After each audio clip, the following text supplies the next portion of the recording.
श्रोतेहो नमस्कार. ऐसी अक्षरे रसिके या कार्यक्रमामध्ये आज आपण ऐकणार आहोत अनघा मांडवकर यांचा ललितबंध अक्षर श्रीमंती. ऐसी अक्षरे रसिकेच्या निमित्ताने मराठीच्या अभ्यासातून मी नेमकं काय शिकले, मला नेमकं काय मिळालं याचा ताळेबंद मांडताना खूप छान वाटतंय. पदव्या, प्रतिष्ठा, व्यावसायिक संधी, मानसन्मान हे तर सगळं मिळालंच मला मराठीचा अभ्यास करून. पण त्या पलीकडे या अभ्यासातून मला जे अनमोल मूल्यसंचित मिळालं त्याचा हिशेब शब्दात मांडणं खरोखर अवघड आहे. तरीसुद्धा प्रयत्न करतेय. माझ्या अनुभवातून एक गोष्ट नक्कीच नोंदवायला आवडेल. मराठीचा अभ्यास म्हणजे फक्त मराठी भाषेचा किंवा मराठी साहित्यकृतींचा अभ्यास नसतो. मराठीचा अभ्यास करताना इतर भाषा, त्यातल्या साहित्य परंपरा, जगातले सामाजिक सांस्कृतिक प्रवाह, सिद्धांत आणि कौशल्य अशा बऱ्याच गोष्टींचा अभ्यास करत जातो आपण. एकंदरीतच मराठीच्या अभ्यासातून माझं माणूस म्हणून स्वतःविषयीचं आणि आपल्या भोवतालाविषयीचं भान विस्तारत विकसित होत गेलं. मराठी शिकताना माझी अखिल विश्वासाठी पसायदान मागणाऱ्या ज्ञानोबा माऊलींशी जशी ओळख झाली, तसा हे सारं जग म्हणजे एक रंगभूमी आहे याचं भान आणून देणाऱ्या शेक्सपियरशी सुद्धा माझा परिचय झाला.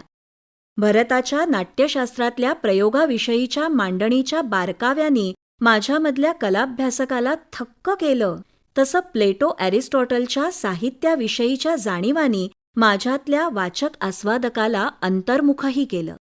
भाषेची संरचना, व्याकरण या अमूर्त विषयांचं मूर्त प्रत्यक्ष रूप आपल्या जगण्यामध्ये न्याहाळण्यातली गंमत मला अनुभवता आली. अर्थ, सत्य, वास्तव, कल्पना, संवेदना अशा संकल्पनांविषयीच्या आपल्या समजुती तपासून पाहण्याची दिशासुद्धा मला मिळाली. जगण्याच्या सर्व संदर्भांच्या पायाशी आर्थिक वर्गसंबंध कसे कार्यरत असतात हे शिकवणारा कार्ल मार्क्ससुद्धा मला या अभ्यासाच्या वाटेवर भेटला. आणि प्रबोधन काळातल्या सुधारणावादी विचारवंतांकडून तसंच फुले आंबेडकरवादी विचारधारांकडून भारतातल्या जाती-लिंगाधिष्ठित समाजवास्तवाच्या आकलनासाठीची मर्मदृष्टीसुद्धा या वाटेवर चालतानाच मला लाभली. शाळेमध्ये रोजच प्रार्थनेच्या वेळी ज्ञानदेवांचं पसायदान आणि साने गुरुजींची खरा तो एकची धर्म ही कविता म्हणायचे. पण पुढे होत गेलेल्या मराठीच्या अभ्यासामुळे आपल्या स्थानिक बोलीशी नाळ जपतानाच वृत्तीने वैश्विक कसं व्हायचं हे ज्ञानदेवांच्या जगण्यातलं आणि त्यांच्या पसायदानातलं मर्म मला हळूहळू उलगडत गेलं. विविध अस्मितांच्या आधारे केल्या जाणाऱ्या भेदाभेदातलं फोलपण कळत गेलं.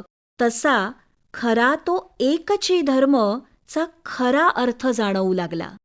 मराठीच्या अभ्यासातून ही जी अक्षर श्रीमंती मला लाभली, तिच्यामुळे माझ्या मनामध्ये अक्षरधर्माविषयी ओढ निर्माण झाली.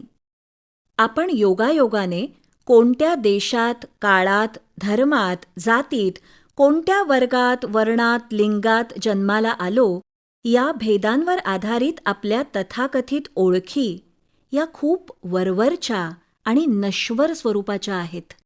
ह्या भेदांच्या पलीकडे आपणा सर्वांची अक्षर म्हणजेच न मिटणाऱ्या अशा शाश्वत आणि समावेशक मूल्यांवर उभी असणारी स्वतःची खरी ओळख शोधण्याचा आता ध्यास लागलाय.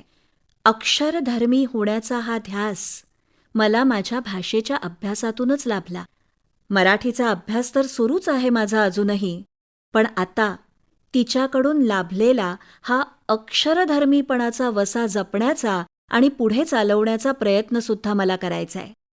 अक्षर श्रीमंती अनघा मांडवकर यांचा ललितबंध आत्ताच आपण ऐकला ऐसी अक्षरे रसिके या कार्यक्रमामध्ये. या कार्यक्रमाला निर्मिती सहाय्य केलं होतं पूर्वा राणे यांनी आणि सादरकर्त्या होत्या ज्योत्स्ना केतकर. आणि याचबरोबर आजचा कार्यक्रम संपला. पुन्हा भेटूया उद्याच्या भागात. नमस्कार.